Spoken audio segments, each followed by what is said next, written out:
Hi hello good evening to everyone. మనం రీసెంట్గా 2 topics already complete చేసాం. ఫస్ట్ ఒకటి మ్యాటర్ ఇన్ అవర్ సరౌండింగ్స్ అని, and second one is matter around us pure అని 2 lessons already complete చేసాం. Next third one ఏంటి అంటే atoms and molecules. So atoms molecules కోసం నేను ఆల్రెడీ మీకు చెప్పాను. సో మీరు ఆ 2 లెసన్స్ మీరు చూస్తే మీకు ఇది ఈజీగా అర్థమవుతుంది. అండ్ ఆటమ్స్ ఫస్ట్ వన్ ఏంటంటే ఇదండి మనకి topics history of atoms and molecules. Second one మనకి laws of chemical combinations, Dalton's atomic theory. So నేను ఈరోజు ఇంతవరకు మీకు కంప్లీట్ చేస్తాను. డాల్టన్స్ అటామిక్ థియరీ, వాటి యొక్క పాస్టులేట్స్ ఏంటి, ఎక్స్ప్లెనేషన్స్ ఏంటి, లిమిటేషన్స్ ఏంటి. సో ఈరోజు ఇంతవరకు మీకు కంప్లీట్ చేస్తాండి. సో ఫస్ట్ వన్ మనకి ఏంటి, మ్యాటర్ అంటే ఏంటి.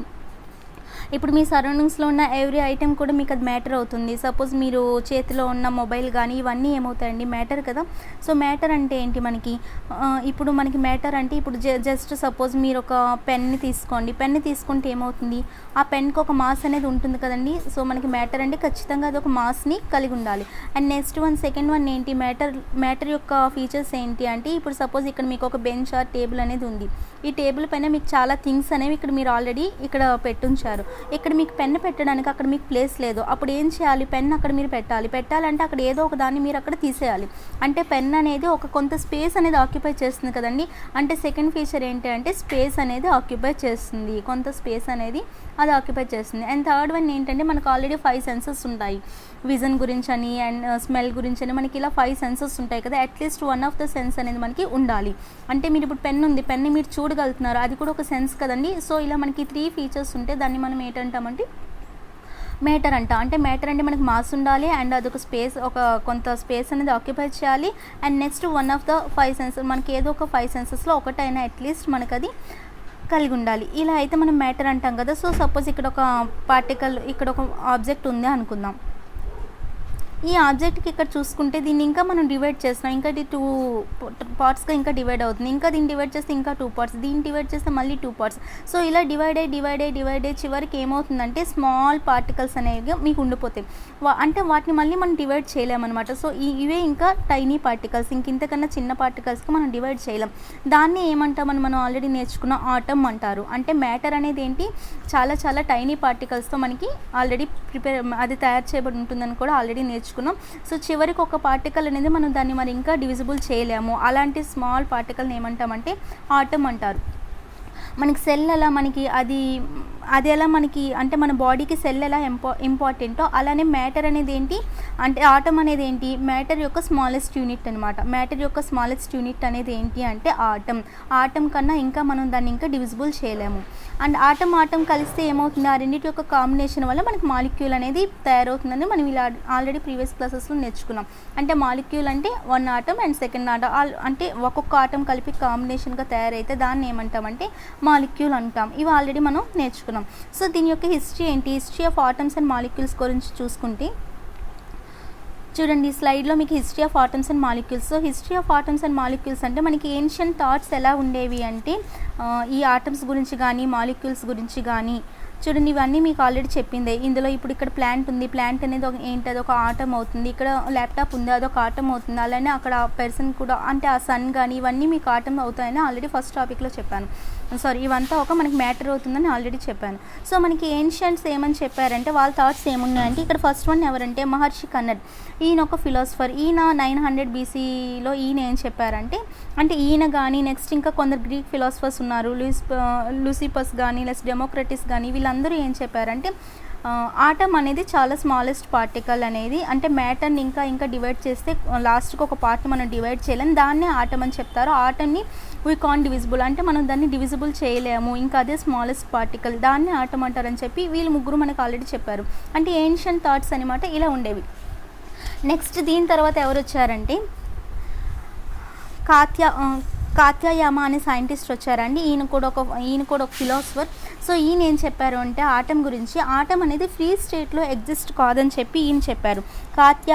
పకుడా కాత్యాయామ అనే ఫిలాసఫర్ ఏం చెప్పారంటే ఆటమ్ అనేది ఒక ఫ్రీ స్టేట్లో ఎగ్జిస్ట్ కాదు, అంటే ఒక ఆటమ్ అనేది ఇంకో ఆటంతో కాంబినేషన్లో మాత్రమే అక్కడ అవైలబుల్, కానీ ఒక ఫ్రీ స్టేట్లో సింగిల్గా ఒకటి ఎగ్జిస్ట్ కాదు. ఒక ఆటమ్ ఇంకో ఆటంతో కంబైన్డ్ స్టేజ్లో మాత్రమే ఇది అవైలబుల్ ఉంటుంది. ఈ కాంబినేషన్ ఏమంటారంటే మాలిక్యూల్ అంటారని చెప్పి ఈయన చెప్పారు. సో నెక్స్ట్ స్లైడ్ చూసుకుంటే ఏంటంటే ఇక్కడ చూడండి, ఇక్కడ మనకి H2 అంటే ఏంటి, వాటర్ కదా, and CO2 carbon dioxide, oxygen అనేది ఏంటి, ఆక్సిజన్ ఉన్నాయి కదా, ఇవన్నీ గ్యాసెస్ కదండి.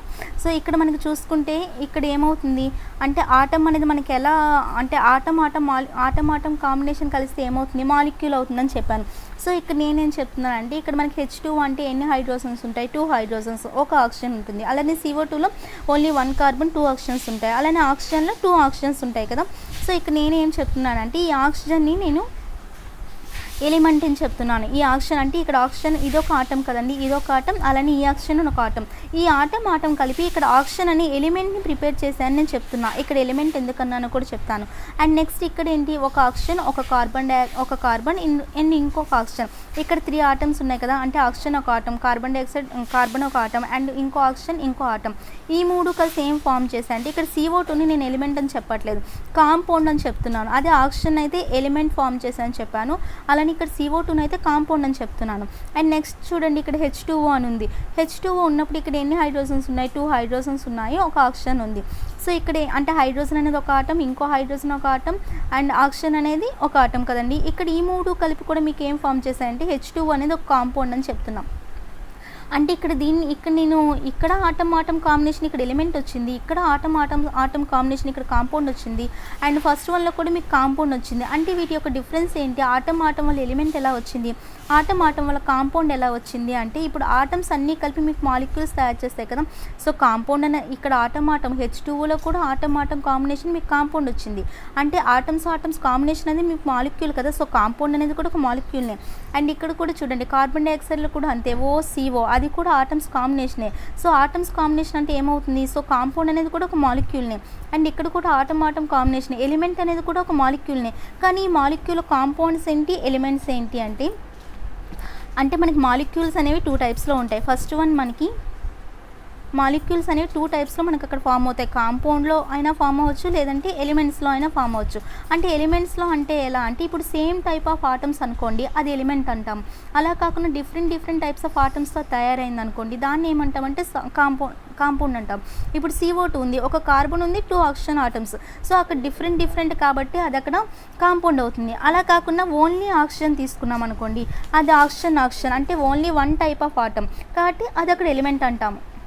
సో అది అక్కడ ఎలిమెంట్ అవుతుంది కదా. సో ఇక్కడ ఇదే స్లైడ్లో అదే చెప్తున్నాం. ఇక్కడ మనకి ఏంటి, 2 హైడ్రోజన్స్, ఇక్కడ 1 ఆక్సిజన్. అంటే ఇక్కడ డిఫరెంట్ ఉన్నాయి కదండి, హైడ్రోజన్ వేరే ఆటం, ఆక్సిజన్ వేరే ఆటం. సో వేరే ఆటమ్స్ కాబట్టి అక్కడ కూడా వచ్చేది మీకు మాలిక్యూల్నే, కాకపోతే అది ఏమవుతుందంటే కాంపౌండ్ అవుతుంది. అండ్ నెక్స్ట్ ఇక్కడ కూడా చూడండి, ఆక్సిజన్ వేరు, కార్బన్ వేరు, వేరే ఆటమ్స్ నుండి వచ్చాయి కాబట్టి అది కూడా కాంపౌండ్ అవుతుంది. కాంపౌండ్ అంటే అది కూడా మాలిక్యూల్. అండ్ ఇక్కడ ఆక్సిజన్ అనేది ఓన్లీ సింగిల్ ఎలిమెంట్, అంటే ఓన్లీ ఒక్క ఆటంతోనే వచ్చింది, ఒక్క ఆటంతోనే కాబట్టి ఇక్కడ ఆక్సిజన్ తయారైంది కాబట్టి దాన్ని ఎలిమెంట్ అంటారు. సో ఇవన్నీ ఏంటంటే కాంపౌండ్స్ కానీ ఎలిమెంట్స్ కానీ ఏమంటారంటే మాలిక్యూల్స్. అంటే మాలిక్యూల్స్ ఎన్ని టైప్స్ ఉంటాయంటే ఎదర్ కాంపౌండ్ ఆర్ ఎలిమెంట్. ఓకేనా. సో ఆటమ్స్ కాంబినేషన్లో ఏం తయారవుతుందంటే ఆటం కలిస్తే మాలిక్యూల్ తయారవుతుంది. ఆ మాలిక్యూల్ మీకు కాంపౌండ్ ఫామ్లో అయినా ఉండొచ్చు, లేదంటే ఎలిమెంట్ ఫామ్లో అయినా ఉండొచ్చు. సో నెక్స్ట్ సైంటిస్ట్ ఎవరు అంటే మనకి ఆంటోనియన్ లవోసిర్. ఈయన ఏం చెప్పారు అంటే మనకి ఆక్సిజన్ ప్లస్ ఆక్సిజన్ ఈయన ఏం చెప్పారంటే సపోజ్ ఇప్పుడు ఆక్సిజన్ ప్లస్ ఆక్సిజన్ ఇది ఏమవుతుంది, మనకి ఆక్సిజన్ మాలిక్యూల్ని ఇస్తుంది కదా, అది ఎలిమెంట్ అవనివ్వండి, కాంపౌండ్ అవనివ్వండి, మనకి మాలిక్యూల్ కదా. సో ఆక్సిజన్ మాలిక్యూల్ని ఇస్తుంది. ఈ కాంబినేషన్ అనేది ఏ లెవెల్లో ఉంటుందంటే చాలా హయ్యర్ లెవెల్లో ఉంటుంది. అంటే ఇది ఒక కెమికల్ కాంబినేషన్ అని చెప్పి ఈయన చెప్పారండి. ఈయన ఎవరుంటే ఆంటోనియన్ లవోసిర్ అని ఆయన ఫిలాసఫర్ ఏం చెప్పారంటే మనకి సపోజ్ ఆక్సిజన్ ప్లస్ ఆక్సిజన్ తీసుకుంటే మనకి సంథింగ్ అది ఎలిమెంట్ అయినా అవ్వచ్చు, కాంపౌండ్ అయినా అవ్వచ్చు, కానీ అక్కడ ఏమొస్తుంది, ఇదొక ఆటం కాంబినేషన్ కాబట్టి మనకు పక్కా అక్కడ ఏమొస్తుందంటే మాలిక్యూల్ వస్తుంది. సో ఈ కాంబినేషన్ ఎలా ఉంటుందంటే అంటే ఇది కెమికల్ కాంబినేషన్ అని చెప్పి ఈయన చెప్పారండి. సపోజ్ కెమికల్ కాంబినేషన్ అంటే ఇక్కడ చూడండి, సపోజ్ అసలు కెమికల్ రియాక్షన్ ఏంటి, కెమికల్ కాంబినేషన్ ఏంటి అంటే ఇప్పుడు సపోజ్ మీరు సాల్ట్ సొల్యూషన్ తీసుకున్న సాల్ట్ సొల్యూషన్ అంటే ఏంటి, వాటర్లో సాల్ట్ని వేయడం అలా వేసుకున్నాం. లేదంటే షుగర్ సొల్యూషన్ అంటే వాటర్లో షుగర్ని వేసాం. ఇలా వేసుకున్నప్పుడు మీకు అది కెమికల్ రియాక్షన్ అవుతుందంటే కెమికల్ రియాక్షన్ అవ్వదు కదా. మా just sugar solution, salt solution అది కెమికల్గా మనకి అక్కడ కంబైండ్ అవ్వదు, కెమికల్ రియాక్షన్ అనేది అక్కడ ఉండదు. కానీ ఇప్పుడు యాసిడ్ ప్లస్ బేస్ తీసుకున్నాం అనుకోండి, యాసిడ్ ప్లస్ బేస్ తీసుకుంటే మనకు అక్కడ ఏమొస్తుందంటే సాల్ట్ వస్తుంది. అంటే యాసిడ్ని తీసుకుంటున్నాం, బేస్ని తీసుకుంటున్నాం. అలాంటప్పుడు అది ఏమవుతుందంటే కెమికల్ రియాక్షన్ అవుతుంది. అంటే కెమికల్ కాంబినేషన్స్ అంటే ఇవి కెమికల్ రియాక్షన్స్ ఉన్నాయి కదా, ఈ కెమికల్ కాంబినేషన్స్కి కొన్ని లాస్ ఉంటాయన్నమాట. ఈ లాస్ని మనకి ఎవరు చెప్పారంటే ఆంటోనియన్ లవోసియర్. సో ఈ కెమికల్ కాంబినేషన్స్కి ఏముంటాయంటే కొన్ని లాస్ ఉంటాయండి. ఈ లాస్ని మనకి ఎవరు చెప్పారంటే ఆంటోనియన్ లవోసియర్ అనే సైంటిస్ట్ అనే ఫిలాసఫర్ మనకి చెప్పారు. సో ఈయన మనకి కొన్ని లాస్ని చెప్పారు. అందులో ఫస్ట్ లా ఏంటంటే, ఫస్ట్ లా దేని గురించి చెప్తుందంటే law of conservation of mass అని చెప్పి. సో ఇందులో చూడండి, ఫస్ట్ వన్ మనకి లా of conservation of mass. Law of conservation of mass అంటే ఏంటి అంటే, సపోజ్ ఇప్పుడు మనకి చూడండి, ఇప్పుడు మనకి సపోజ్ మనం సన్లైట్ని తీసుకున్న అదొక కెమికల్ రియాక్షన్. అలానే ప్లాంట్స్ అనేవి మనకి ఫోటోసింథసిస్ జరుగుతాయి, అదొక కెమికల్ రియాక్షన్. సో మనం ఏదో ఒక ఐటమ్ని తినేటప్పుడు డైజెస్ట్ కానీ, అబ్జార్ప్షన్ కానీ, అసిమిలేషన్ కానీ, ఇవన్నీ మనకి ఏమవుతాయి, కెమికల్ రియాక్షన్స్ కదా. అంటే ప్లాంట్స్ నుండి సన్ వరకు మనకి అక్కడ ఏం తెలుస్తుంది అంటే కెమికల్ రియాక్షన్స్ అనేవి అక్కర్ అవుతున్నాయి. సో ఇప్పుడు ఆటమ్స్ కాంబినేషన్లో మనకి ఏముంటాయంటే 2 లాస్ ఉంటాయండి. ఆటమ్ కాంబినేషన్ అంటే మాలిక్యూల్ ఇస్తుంది, అందులో మనకి 2 లాస్ ఉంటాయి. ఫస్ట్ లా దేని గురించి చెప్తుందంటే, ఇప్పుడు ఫస్ట్ లా గురించి చూసుకుంటే మనకి లా ఆఫ్ కన్జర్వేషన్ ఆఫ్ మాస్ గురించి చెప్తుంది. అంటే కన్జర్వేషన్ ఆఫ్ మాస్ అంటే మీకు ఆల్రెడీ తెలుసు, మాస్ అనేది కొత్తగా క్రియేట్ అవ్వదు, అలా అని కొత్తగా డిస్ట్రాయ్ అవ్వదు. ఇది మీకు ఆల్రెడీ కన్జర్వేషన్ ఆఫ్ మాస్ కోసం స్మాల్ ఐడియా ఉంటుంది. సో ఇప్పుడు మనకి కెమికల్ రియాక్షన్స్ జరిగిన మాస్ అనేది క్రియేట్ కాదు, డిస్ట్రాయ్ కాదు అని చెప్పి ఎలా చెప్తుందంటే law of conservation of mass. దీన్ని ఎవరు మనకి ఇచ్చారంటే Antoine Lavoisier. So first of all చూడండి, ఇక్కడ మీకు ఒక స్లైడ్లో acid plus base gives rise to ఏమని ఉంది, ఇక్కడ సాల్ట్ వాటర్ అని ఉంది కదా. సో ఇప్పుడు మీకు ఇక్కడ దీనికి లెఫ్ట్ సైడ్లో ఉన్నవి ఇది గివ్స్ రైజ్ టు, దీనికి లెఫ్ట్ సైడ్లో ఉన్న వాటిని ఏమంటామంటే రియాక్టెంట్స్ అంటారండి. ఈ యారో మార్క్ ఉంది కదా, ఈ యారో మార్క్ లెఫ్ట్ సైడ్లో ఉన్న వాటిని రియాక్టెంట్స్ అంటారు. యారో మార్క్కి రైట్ సైడ్ ఉన్న వాటిని ప్రోడక్ట్స్ అంటారు. అంటే ఇక్కడ యాసిడ్ ప్లస్ బేస్ అనేది మీకు రియాక్టెంట్స్ అవుతాయి, సాల్ట్ వాటర్ అనేది ఏమవుతుందంటే ప్రొడక్ట్ అవుతుంది. సో ఇక్కడ మీకు రియాక్టెంట్స్ దీని యొక్క మాస్ అంటే ఈ రెండింటి యొక్క మాస్, ఇక్కడ యాసిడ్ ప్లస్ బేస్ ఈ రెండింటి యొక్క mass suppose x grams are 50 grams ఎంతో కొంత అనుకోండి. అలానే మీకు సాల్ట్ వాటర్ యొక్క మాస్ కూడా అక్కడ మీకు ఎంత ఉంటుందంటే x గ్రామ్స్ ఆర్ 50 గ్రామ్స్, ఎంత గ్రామ్స్ తీసుకుంటామో అక్కడ రియాక్టెంట్స్ అక్కడ ప్రోడక్ట్స్ కూడా అంతే మీకు వస్తుంది. అంటే మీకు అక్కడ కొత్తగా మీకు ఎటువంటి మాస్లో మీకు డిస్టర్బెన్స్ ఉండదు. రియాక్టెంట్స్కి ఎంత మాస్ ఉంటుందో ప్రోడక్ట్స్కి అంతే మాస్ ఉంటుంది. అంటే మాస్ అనేది మీకు అక్కడ కొత్తగా క్రియేట్ అవ్వదు, కొత్తగా డిస్ట్రాయ్ అనేది అవ్వదు. ఇది మీకు లా ఆఫ్ కన్జర్వేషన్ ఆఫ్ మాస్. దీన్ని ఎవరు ఇచ్చారంటే ఆంటోనియన్ లవోసియర్. సో ఇది మీకు కెమికల్ రియాక్షన్స్లో 2 లాస్ ఉంటాయి. ఇది ఫస్ట్ లా గురించి. అండ్ నెక్స్ట్ మనకి సో ఇక్కడ ఆంటోనియన్ లవోసియర్ మనకి ఏం చెప్పారంటే కెమికల్ రియాక్షన్స్ యొక్క ప్రాపర్ లాస్ గురించి ఈయన ప్రూఫ్స్తో సహా చెప్పారండి. అంటే 18th century బిఫోర్ వరకు మనకు చాలామంది ఫిలాసఫర్స్ వచ్చారు. ఆయన కన్నడ్ కానీ లేదంటే కొంతమంది ఆల్రెడీ మీ గ్రీక్ ఫిలాసఫర్స్ కూడా చెప్పాను.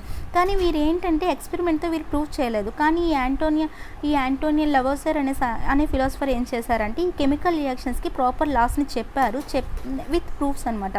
ప్రూఫ్స్తో అంటే ఎక్స్పెరిమెంటల్గా ఏం చెప్పారు. సో ఎక్స్పెరిమెంట్ ఏంటి అంటే, సపోజ్ ఇక్కడ మీరు ఒక ఫ్లాస్క్ తీసుకున్నాము, ఒక కోనికల్ ఫ్లాస్క్ తీసుకున్నా, అండ్ దాని లోపల ఏం తీసుకున్నా అంటే అక్కడ మీకు టెస్ట్ ట్యూబ్ అనేది తీసుకున్నాను. ఇది ఒక కోనికల్ ఫ్లాస్క్ అండ్ ఈ లోపల ఏం తీసుకున్నా అంటే ఇన్సైడ్ మీకు ఒక టెస్ట్ ట్యూబ్ తీసుకున్నాను. ఆ టెస్ట్ ట్యూబ్ని ఏం చేశానంటే ఒక థ్రెడ్తో కట్టాను. థ్రెడ్తో దేని వైపు పెట్టానంటే ఈ ఫ్లాస్క్ ఉంది కదా, దాని మౌత్కి ఆ థ్రెడ్ని కలిపి ఫిక్స్ చేశాను. సో అలానే ఆ మౌత్కి అక్కడ మీకు ఏం పెట్టానంటే ఒక కార్క్ అనేది పెట్టాను. అండ్ ఇందులో 2 కండిషన్స్ ఉంటాయి. ఫస్ట్ కండిషన్ ఏంటి అంటే, అండ్ ఇక్కడ మీకు టెస్ట్ ట్యూబ్ లోపల ఉన్న ఏదో కంటెంట్ ఉంటుంది, అండ్ కోనికల్ ఫ్లాస్క్లో కూడా ఒక కంటెంట్ ఉంటుంది. ఫస్ట్ కండిషన్ ఏంటంటే ఈ రెండు మిక్స్ కాకూడదు. అండ్ సెకండ్ కండిషన్ ఏంటంటే ఈ రెండు మిక్స్ చేసి మిక్సింగ్ అవుతాయని చెప్పి 2 కండిషన్స్ గురించి చూస్తాం. సో ఫస్ట్ ఆఫ్ ఆల్ మనం కోనికల్ ఫ్లాస్క్ తీసుకున్నా అండ్ లోపల టెస్ట్ ట్యూబ్ తీసుకున్నాం. టెస్ట్ ట్యూబ్ని మనం ఆల్రెడీ ఒక థ్రెడ్ని కట్టి దాని మౌత్కి ఆల్రెడీ పెట్టాం, ఫ్లాస్క్ యొక్క మౌత్కి. అండ్ దానికి చివరిలో ఏం పెట్టామంటే ఇక్కడ కార్క్ అనేది పెట్టాము. ఇక్కడ ఫ్లాస్క్లో ఎంతో కొంత ఏదో ఒక ఐటమ్ ఉంటుంది, ఏదో ఒక కంటెంట్ ఉంటుంది. అలానే టెస్ట్ ట్యూబ్లో కూడా ఒక కంటెంట్ ఉంటుంది. ఫస్ట్ కండిషన్ ఏంటంటే ఈ రెండు మిక్స్ అవ్వకూడదు. అంటే ఫ్లాస్క్లో ఉన్నది ఈ టెస్ట్ ట్యూబ్లో ఉన్నది మిక్స్ అవ్వకుండా ఒక కండిషన్. అండ్ సెకండ్ కండిషన్ ఏంటంటే ఆ రెండు మిక్సింగ్ అవుతాయి. సో ఈ 2 కండిషన్స్ని చూస్తే ఫస్ట్ ఆఫ్ ఆల్ మీకు ఫ్లాస్క్ లోపల నేను ఏం తీసుకున్నాను, ఇక్కడ ఉంది కదమ్మా, ఫ్లాస్క్ లోపల ఏం తీసుకున్నానంటే మీకు సోడియం కార్బోనేట్ తీసుకున్నాను, sodium carbonate solution. And second one test ట్యూబ్లో ఏం తీసుకున్నా అంటే కాపర్ సల్ఫేట్ని తీసుకున్నాను. ఫస్ట్ వన్ మీకు ఫ్లాస్క్లోన సోడియం కార్బోనేట్. సోడియం కార్బోనేట్ అంటే అక్కడ నేను ఎలా తీసుకున్నానంటే సోడియం కార్బోనేట్ సొల్యూషన్ని 5 grams సోడియం వేసాను. ఎందులో అంటే 100 milliliter వాటర్లో. సో మీకు సోడియం కార్బోనేట్ సొల్యూషన్ ఎలా వచ్చిందంటే 5 grams సోడియంని 100 milliliters వాటర్లో తీసుకున్నాను. అప్పుడు మీకు సోడియం కార్బోనేట్ సొల్యూషన్ అనేది వచ్చింది. సో దీన్ని నేను ఫ్లాస్క్లో తీసుకున్నాను. అండ్ సెకండ్ వన్ ఏంటి అంటే మీకు టెస్ట్ ట్యూబ్ లోపల ఏం తీసుకున్నా అంటే కాపర్ సల్ఫేట్ని. సో కాపర్ సల్ఫేట్ అంటే 5 గ్రామ్స్ కాపర్ సల్ఫేట్ని ఇందులో తీసుకున్నాను. 100 మిల్లీలీటర్స్ వాటర్లో డిజాల్వ్ చేశాను. సో అలా మీకు తీసుకున్నాను, అంటే ఫ్లాస్క్లో మీకు సోడియం కార్బోనేట్ సొల్యూషన్ తీసుకున్నాను. అండ్ టెస్ట్ ట్యూబ్ లోపల ఏం తీసుకున్నా అంటే కాపర్ సల్ఫేట్ సొల్యూషన్ తీసుకున్నాను. సో ఫస్ట్ సిచ్యువేషన్లో ఫస్ట్ కండిషన్ ఏమని చెప్పాను మీకు, రెండు మిక్సింగ్ అవ్వకూడదు. అంటే ఫస్ట్ మీకు ఫ్లాస్క్లో సోడియం కార్బోనేట్ యొక్క సమ్ మాస్ ఎంతో కొంత ఉంటుంది. అండ్ దీనికి కాపర్ సల్ఫేట్కి కూడా టెస్ట్ ట్యూబ్ లోపల తీసుకున్న దానికి కొంత మాస్ అనేది ఉంటుంది. ఈ రెండు మిక్సింగ్ అవ్వకుండా ఫస్ట్ కండిషన్లో చూస్తే మీకు దీనికి సపోజ్ x గ్రామ్స్ మాస్ ఉందనుకోండి, అండ్ దానికి కూడా మీకు ఎంత మాస్ ఉంది అంటే x గ్రామ్స్ మాసే వచ్చిందనమాట. ఇది ఫస్ట్ కండిషన్లో వచ్చింది. అండ్ సెకండ్ కండిషన్లో ఏంటి అంటే ఇప్పుడు కార్క్ని లూజ్ చేసేసాను. లూజ్ చేస్తే ఏమవుతుంది, ఇంతవరకు టైట్ చేసే కట్ట అది మిక్స్ అవ్వలేదు, రెండింటి యొక్క మాస్ ఒకేలా వచ్చింది. So law of conservation of mass okay అయింది ఎక్స్పెరిమెంటల్గా. అండ్ సెకండ్ కండిషన్లో ఏం చేశాను, రెండింటిని మిక్స్ అయ్యేలా అంటే ఏంటి, కార్క్ని లూజ్ చేసేసాను. కార్క్ని లూజ్ చేస్తే అక్కడ ఏమవుతుంది, టెస్ట్ ట్యూబ్లో ఉన్నది ఫ్లాస్క్లో ఉన్నది ఒకదానికొకటి మిక్సింగ్ అవుతాయి కదా రెండు లూజ్ చేసేసేటప్పుడు. సో అలాంటప్పుడు మీకు కింద ఏమవుతుందంటే సమ్ ప్రెసిపిటేట్ అనేది ఫామ్ అవుతుంది అనమాట. సో ఇప్పుడు మీకు ఏంటి అంటే మాస్ అనేది ఒకేలా వస్తుందా లేదా ఎక్స్పెరిమెంటల్గా చూస్తే ఇక్కడ మీకు ఫస్ట్ ఏంటి, ఇక్కడ కాపర్ సల్ఫేట్ని తీసుకున్నాం. Copper sulphate formula CuSO4. And ఇంకో దాంట్లో ఏం తీసుకున్నాం, సోడియం కార్బోనేట్ NaCO3. ఈ రెండింటిని మిక్సింగ్ చేసేసా. అంటే ఆల్రెడీ మీకు సెకండ్ కండిషన్లో కార్బన్ లూజ్ చేసాం కాబట్టి రెండు మిక్స్ అవుతాయి. మిక్స్ అయ్యేటప్పుడు అక్కడ ఏం ఫామ్ అవుతుందంటే మీకు కాపర్ కార్బోనేట్ ఫామ్ అవుతుందండి. CuCO3 copper carbonate and sodium sulphate NaSO4. చూడండి ఇక్కడ మీకు ఇంకోసారి క్లియర్గా రాస్తున్నాం. సో ఇక్కడ ఫస్ట్ ఏంటంటే CuSO4 ఫస్ట్ ఒక దాంట్లో ఉండేది. అండ్ సెకండ్ దాంట్లో తీసుకున్న NaCO3 అంటే sodium carbonate, copper sulphate plus sodium carbonate. ఇది మనకి ఏమి ఇచ్చింది మిక్స్ చేసేటప్పుడు, కాపర్ కార్బోనేట్ ఇచ్చింది CuCO3 copper carbonate plus NaSO4 అంటే సోడియం సల్ఫేట్. అంటే ఇక్కడ మీకు మిక్స్ అయ్యాయి కాబట్టి అక్కడ మీకు ప్రోడక్ట్స్ వేరు రియాక్టెంట్స్ వేరుగా వచ్చింది. సో అలా మిక్స్ అయ్యేటప్పుడు ఇక్కడ రియాక్టెంట్స్ యొక్క మాస్ కూడా వాడు చూసేటప్పుడు ఆ ఫిలాసఫర్ చూసేటప్పుడు ఒకటే మాస్ వచ్చింది. అండ్ నెక్స్ట్ ప్రోడక్ట్స్ యొక్క మాస్ కూడా ఒకేలా వచ్చింది. కాబట్టి ఆయన చెప్పింది ప్రూవ్ అయినట్టే కదా ఎక్స్పెరిమెంటల్గా. సో మనం ఏం తీసుకున్నామండి, ఆంటోనీ లెవెసన్ అండ్ సైంటిస్ట్ ప్రకారం ఆయన ఎక్స్పెరిమెంటల్గా మనకు ప్రూవ్ చేశారు కెమికల్ రియాక్షన్స్లో 2 లాస్ ఉంటాయని. ఫస్ట్ వన్ వచ్చి మాస్ అనేది డిస్ట్రాయ్ అవ్వదు, అలానే కొత్తగా క్రియేట్ అవ్వదు అని చెప్పి టూ కండిషన్స్ తీసుకున్నారు. ఒకటి ఫ్లాస్క్లో ఉన్నది అండ్ టెస్ట్ ట్యూబ్లో ఉన్నది మిక్స్ అవ్వకుండా ఒక కండిషన్, అండ్ మిక్స్ అయినప్పుడు ఒక కండిషన్. రెండిట్లో కూడా ఆయన ఎక్స్పెరిమెంటల్గా చూపించారు కాబట్టి ఇది క్లియర్ అండి. అండ్ నెక్స్ట్ లా ఏంటి అంటే next law laws of constant proportion. ఇది సెకండ్ లా అండి. అండ్ 2 లాస్ చెప్పారు. ఇది second law laws of constant proportion. ఇది మీకు ఆల్రెడీ నేను ప్రీవియస్ క్లాస్లో చెప్పాను, కాకపోతే మీకు దానికి name laws of constant proportion అనే ఐడియా ఉండదు. సో మనకి ఇది సెకండ్ లా కదండి. Second law of chemical combination అనేది మనకి లాస్ ఆఫ్ కాన్స్టెంట్ ప్రపోర్షన్ చెప్తుంది. సపోజ్ మనకి ఇక్కడ మనం H2 తీసుకున్నాం. H2 అంటే ఏంటి, మనకి వాటర్ మాలిక్యూల్ కదండి. సో H2 తీసుకున్నాం. H2లో మనకి ఏముంటుంది, హైడ్రోజన్ ఉంటుంది, అలానే ఆక్సిజన్ ఉంటుంది. అంటే ఇక్కడ మనకి కాన్స్టెంట్ ప్రపోర్షన్ మనం ఎలా చెప్తాము, ఇక్కడ ఎన్ని హైడ్రోజన్స్ ఉన్నాయి, 2 హైడ్రోజన్స్ ఉన్నాయి. 2 హైడ్రోజన్స్ బై 1 ఆక్సిజన్ కదా. మీకు ఇది ఆల్రెడీ యూనిట్స్ కోసం చెప్పాను. ఒక హైడ్రోజన్ ఆటమ్కి 1 యూనిట్ అని చెప్పాను. 2 హైడ్రోజన్ ఆటమ్స్కి అయితే 2 యూనిట్స్ ఉంటాయి. అండ్ 1 ఆక్సిజన్ ఆటమ్కి ఎన్ని యూనిట్స్ ఉంటాయి అంటే 16 యూనిట్స్ ఉంటాయి. ఇక్కడ 2 ఆక్సిజన్స్ ఉంటే 2 16s 32, 3 ఆక్సిజన్స్ ఉంటే 3 16s 48. సో చూడండి, ఒక్క హైడ్రోజన్ ఆటమ్కి 1 యూనిట్ ఉంటుంది, ఒక్క ఆక్సిజన్ ఆటమ్కి 16 యూనిట్స్ ఉంటాయి. అదే మీకు 2 ఆక్సిజన్స్ ఉంటే 32, 3 ఆక్సిజన్స్ ఉంటే 48, అలానే 3 హైడ్రోజన్స్ ఉంటే 3 యూనిట్స్, 4 హైడ్రోజన్స్ ఉంటే 4 యూనిట్స్. సో ఇక్కడ మనకి హైడ్రోజన్ ఎన్ని ఉన్నాయి, 2 హైడ్రోజన్స్ బై 1 ఆక్సిజన్. ఒక్కొక్క హైడ్రోజన్కి 1 యూనిట్ కాబట్టి 2 హైడ్రోజన్స్కి 2 యూనిట్స్, ఒక్కొక్క ఆక్సిజన్కి 16 కాబట్టి ఇక్కడ ఉన్నది ఒకే ఆక్సిజన్ కాబట్టి 16 యూనిట్స్. సో మనకి ఎంత వచ్చిందంటూ ఇక్కడ ప్రపోర్షన్ అనేది రేషియో అనేది 1:8 కదా. అంటే ఇక్కడ మీకు 1:8 ఇది ఆల్రెడీ నేను ప్రీవియస్ క్లాస్లో చెప్పాను. అంటే మీకు వాటర్ మాలిక్యూల్ తీసుకుంటే మీకు అక్కడ ఎంత రేషియో వచ్చిందంటే 1:8. అంటే 1 పార్ట్స్ అనేవి హైడ్రోజన్కి, 8 పార్ట్స్ అనేవి ఆక్సిజన్కి వెళ్తాయి. 1 పార్ట్ అనేది హైడ్రోజన్కి అండ్ 8 పార్ట్స్ అనేవి మీకు ఆక్సిజన్కి. ఇలానే మీకు CO2 గురించి కూడా నేను ప్రీవియస్ క్లాసెస్లో చెప్పాను. సపోజ్ నేను ఇక్కడ చెప్తాను 450 గ్రామ్స్ వాటర్లోని ఎన్ని హైడ్రోజన్ ఎన్ని ఆక్సిజన్ ఎలిమెంట్స్ అనేవి ఉన్నాయి గ్రామ్స్లో అని అడిగాను. సపోజ్ నేను మీకు ఏం క్వశ్చన్ అడిగానంటే 450 గ్రామ్స్ ఆఫ్ వాటర్ తీసుకున్నాం. 450 గ్రామ్స్ ఆఫ్ వాటర్లోని ఎన్ని హైడ్రోజన్ ఎన్ని ఆక్సిజన్ ఎలిమెంట్స్, అది గ్రామ్స్లో ఎన్ని గ్రామ్స్లో ఉన్నాయి, హైడ్రోజన్ ఎన్ని గ్రామ్స్లో ఉంది, ఆక్సిజన్ ఎన్ని గ్రామ్స్లో ఉన్నాయి అని నేను క్వశ్చన్ అడిగాను అనుకోండి. దానికి మీరు ఎలా చెప్పాలంటే ఇక్కడ మనకి హైడ్రోజన్ది మనకి ఆల్రెడీ ఆక్సిజన్ది మీకు ఆల్రెడీ రేషియో చెప్పాను 1:8 అని.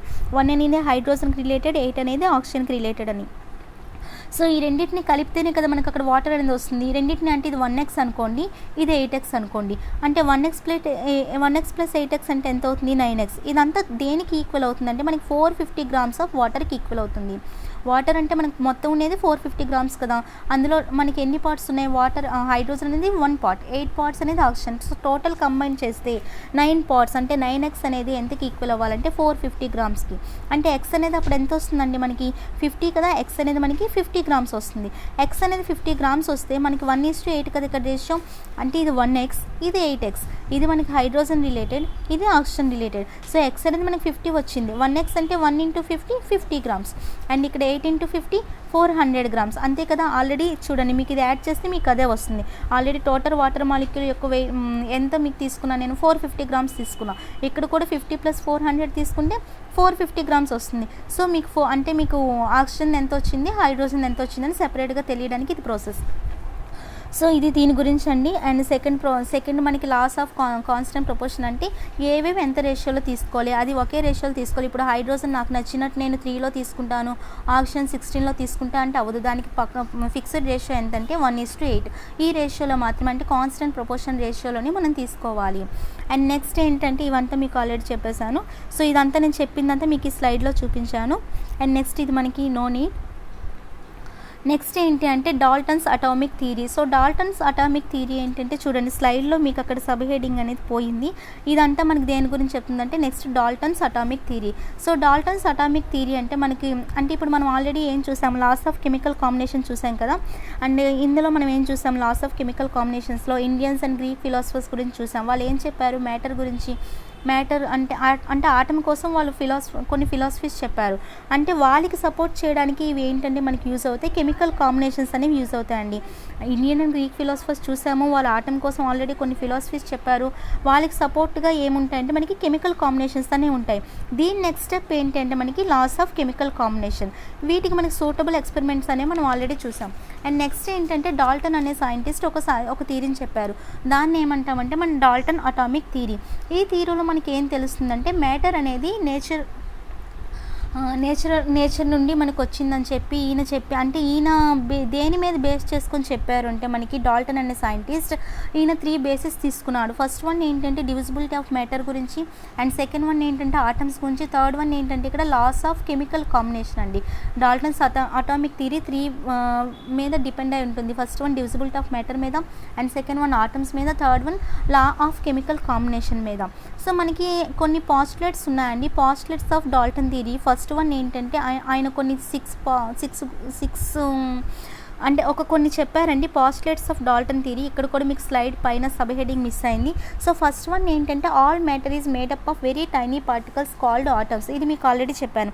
మ్యాటర్ అనేది మనకి దేంతో తయారవుతుంది? చాలా చాలా టైనీ పార్టికల్స్తో తయారవుతుందండి. దాన్ని ఆటమ్ అని చెప్తారని కూడా చెప్పాను. అండ్ ఇవి మనకి ఎందులో పార్టిసిపేట్ చేస్తాయి? కెమికల్ రియాక్షన్స్లో ఆల్రెడీ పార్టిసిపేట్ చేస్తాయని కూడా నేను మీకు చెప్పాను. ఎలా అవుతుంది? ఆటమ్ ప్లస్ ఆటమ్ ఆల్రెడీ మీకు చెప్పాను. Oxygen plus atom is gives rise to some molecule. అంటే మాలిక్యూల్ అంటే అది కాంపౌండ్ అయినా అవ్వచ్చు, లేదంటే ఎలిమెంట్ అయినా అవ్వచ్చు. ఇక్కడ మనకి కెమికల్ రియాక్షన్ జరుగుతుందని చెప్పాను కదా. అంటే ఆటమ్ కాంబినేషన్ మీకు ఎందులో పార్టిసిపేట్ చేస్తుందంటే కెమికల్ రియాక్షన్స్లో మీకు పార్టిసిపేట్ చేస్తుందని కూడా చెప్పాను కదండి. ఇది ఆటమ్స్ గురించి, అంటే ఇది first postulate. And second one ఏంటి అంటే చూడండి, second one atoms are indivisible particles. Second one ఏం చెప్తుంది? ఆటమ్స్ మళ్ళీ మనం డివిజిబుల్ చేయలేం కదా, indivisible which cannot be created or destroyed in a chemical reaction. అంతే కదా, మనం ఆటమ్స్ని ఇంకా డివిజిబుల్ చేయలేము, అలానే వాటి కొత్తగా క్రియేట్ చేయలేము, వాటిని కెమికల్ రియాక్షన్స్లోని డిస్ట్రాయ్ చేయలేము. మీకు మాస్ గురించి కూడా ఎగ్జాంపుల్ చెప్పాను. And in chemical reactions atoms combine to form new units. Existing one cannot be destroyed and new one cannot be formed. ఇక్కడ మీకు ఆల్రెడీ మాస్ గురించి చెప్పాను. మాస్ని మనం రియాక్టెంట్స్లో కానీ ప్రోడక్ట్స్లో కానీ మనకు డిస్ట్రాయ్ చేయలేము, అలానే కొత్తగా క్రియేట్ చేయలేము. సో దీనికి మీకు ఎగ్జాంపుల్ చెప్తే క్లియర్గా అర్థమవుతుంది. సపోజ్ మనం just a second. So suppose మనం ఇక్కడ ఏంటంటే ఆటమ్స్ డివిజిబుల్ కావని చెప్తున్నాను. అండ్ ఇక్కడ ఏంటంటే అవి మళ్ళీ రీఅరేంజ్మెంట్ అవుతాయి కానీ కొత్తగా మీకు ఫామ్ అవ్వని చెప్తున్నా. సో కొత్తగా ఫామ్ అవ్వంటే ఇక్కడ సపోజ్ CuSO4 తీసుకున్నా. CuSO4 అంటే ఏంటి? Copper sulphate. అండ్ ఇంకోటి ఏంటంటే NaCO3. NaCO3 అంటే ఏంటంటే sodium carbonate. Gives rise to మనకి ఎంతో కొంత ప్రోడక్ట్ ఇస్తుంది కదా. ఆ ప్రోడక్ట్ ఏమనుకుందామంటే NaSO4 sodium sulphate plus CaCO3 అంటే కాల్షియం కార్బోనేట్. సో మీకు ఇక్కడ CuSO4 అంటున్నాను, NaCO3 అని చెప్తున్నాను, ఇవి reactants. And gives rise to next అంటే రైట్ సైడ్లో ఉన్నవి ఏమవుతాయి మనకి ప్రోడక్ట్స్ అవుతాయి. ఇందులో కాపర్ అనేది ఏంటి, ఒక ఎలిమెంట్. సోడియం అనేది ఏంటి, ఒక ఎలిమెంట్. ఇక్కడ కూడా సోడియం అనేది ఏంటి, ఒక ఎలిమెంట్.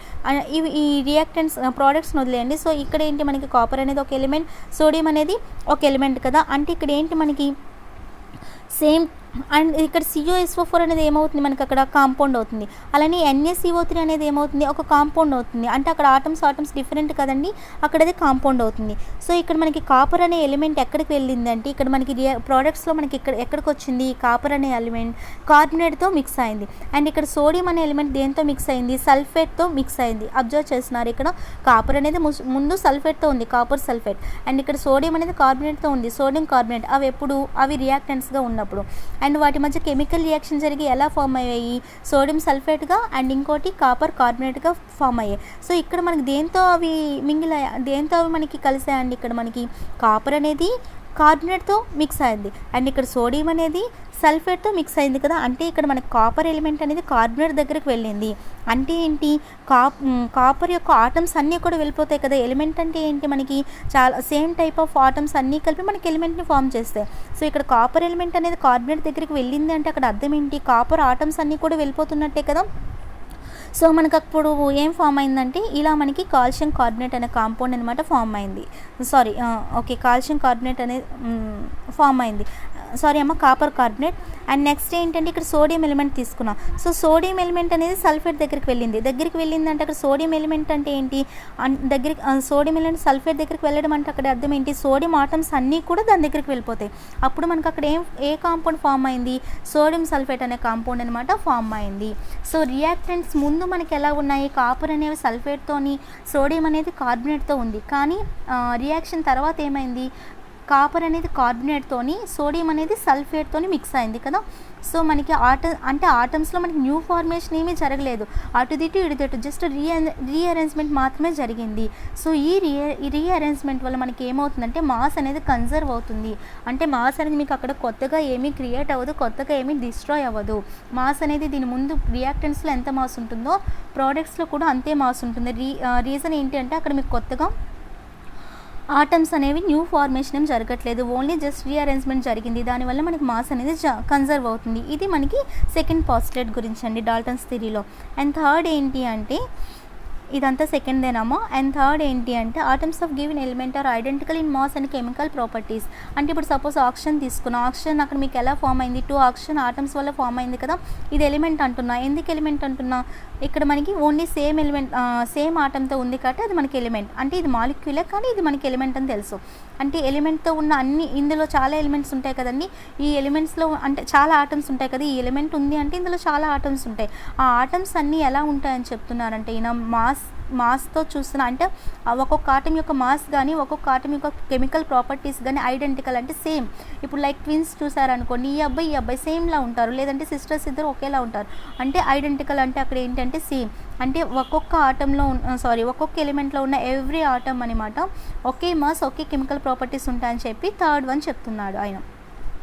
అండ్ ఫోర్త్ వన్ ఏంటంటే మనకి atoms of different elements have different masses and chemical properties. అంటే ఇప్పుడు ఆటమ్స్లో చాలా ఎలిమెంట్స్ ఉంటాయి, ఎలిమెంట్స్లో చాలా ఆటమ్స్ ఉంటాయి కదా.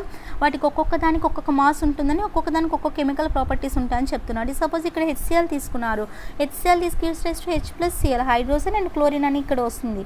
సో ఇక్కడ మనకి ఏంటి, అవి డిఫరెంట్ ఎలిమెంట్స్ కదా. అంటే వీటికి ఒక్కొక్క డిఫరెంట్ మాస్ ఉంటుంది. హైడ్రోజన్కి ఒక మాస్ ఉంటుంది, క్లోరిన్కి ఒక మాస్ ఉంటుంది, అలానే హైడ్రోజన్కి ఒక ప్రాపర్టీ ఉంటుంది, క్లోరిన్కి ఒక ప్రాపర్టీ ఉంటుంది. And different masses different chemical properties ఉంటాయని ఫోర్త్ వన్ చెప్తున్నారండి. అండ్ ఫిఫ్త్ వన్ ఏంటి అంటే చూడండి, ఇక్కడ H2O ఎన్ని హైడ్రోజన్స్ ఉన్నాయి, అక్కడ 2 ఉన్నాయి. ఆక్సిజన్ ఎన్ని ఉన్నాయి, 1 ఉన్నాయి. అక్కడ రేషియో 2:1. CO2 ఎన్ని కార్బన్స్ ఉన్నాయి, 1. అండ్ ఆక్సిజన్స్ ఎన్ని ఉన్నాయి, 2 ఉన్నాయి. 1:2. HCl హైడ్రోజన్స్ ఎన్ని ఉన్నాయి, 1 ఉంది. క్లోరిన్స్ ఎన్ని ఉన్నాయి, ఓన్లీ 1 ఉంది. 1:1. అక్కడ ఎన్ని తీసుకుంటే అంత రేషియో తీసుకున్నాం. అంటే ఇది ఎప్పుడు మనకి ఎలా ఉంటుందంటే హోల్ నెంబర్లో ఉంటుంది ఆ రేషియో, అంతేగాని ఫ్రాక్షన్స్లో ఉండదు. సపోజ్ మీకు 1 అంటే డెసిమల్స్లో కానీ ఉండదు రేషియో. 1:2.5 కానీ 1:3.1 కానీ ఇలా మీకు ఉండదు అని చెప్తున్నాడండి ఫిఫ్త్ వన్. అంటే వాటి యొక్క రేషియో ఎప్పుడు లైక్ హోల్ నెంబర్స్లో ఇలా ఉంటుంది కానీ ఇలా డెసిమల్స్లో ఉండదని చెప్పి ఫిఫ్త్ పాయింట్. అండ్ నెక్స్ట్ ఏంటి అంటే ఇప్పుడు ఇక్కడ మీకు ఇది ఆల్రెడీ చూడండి, ఇక్కడ H2O ఉంది. H2 అంటే టూ హైడ్రోజన్ ఆటమ్స్ ఉంటాయి, 1 ఆక్సిజన్ ఆటమ్ ఉంది కదా.